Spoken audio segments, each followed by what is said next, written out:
নমস্কার বন্ধুরা, আমি রূপম তোমাদের জন্য নিয়ে চলে এসেছি অন্ধকার ডাকের চ্যাপ্টার 10 চূড়ান্ত সিদ্ধান্ত।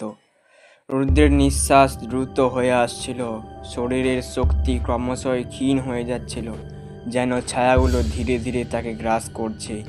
অরূপ সেন স্থির হয়ে দাঁড়িয়ে আছে, তার ফাঁকা দুটো চোখ রুদ্রের দিকে নিঃশব্দ হয়ে তাকিয়ে আছে। তুমি কি করবে?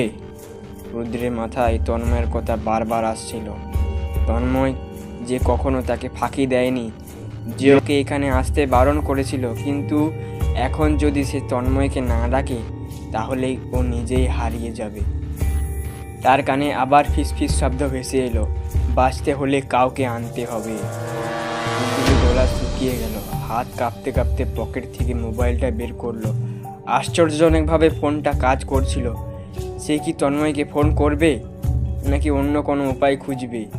সে এক মুহূর্তে দাঁড়িয়ে রইল, তারপর মোবাইলটা ছুঁড়ে ফেলে দিল মাটিতে।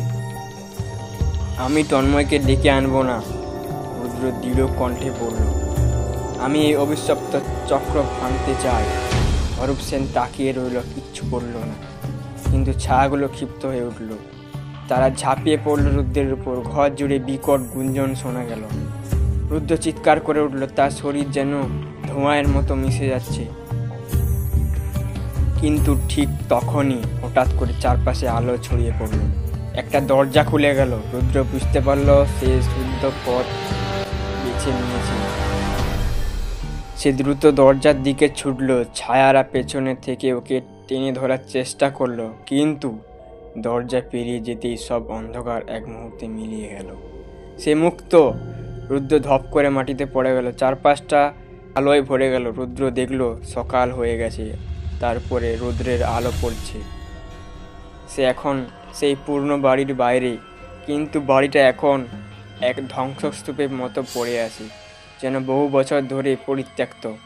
তন্ময় দূর থেকে ছুটে এলো। রুদ্র, তুই ঠিক আছিস? রুদ্র উঠে দাঁড়ালো, একবার পেছনে তাকালো।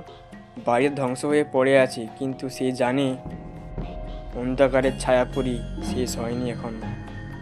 এখন প্রশ্ন একটাই, এর পরের শিকার কে? তো গল্পটা সমাপ্ত হলো। যতগুলো চ্যাপ্টার ছিল সব আজকেই শেষ হলো। ধন্যবাদ। পরের দিন ঠিক একটা লাভ স্টোরি নিয়ে তোমাদের সঙ্গে দেখা হবে। তো এর পরের দিন দেখা হচ্ছে ঠিক সন্ধ্যে 7টায়। তোমরা দেখতে থাকো রূপমের স্টোরি লাইন্স। ধন্যবাদ।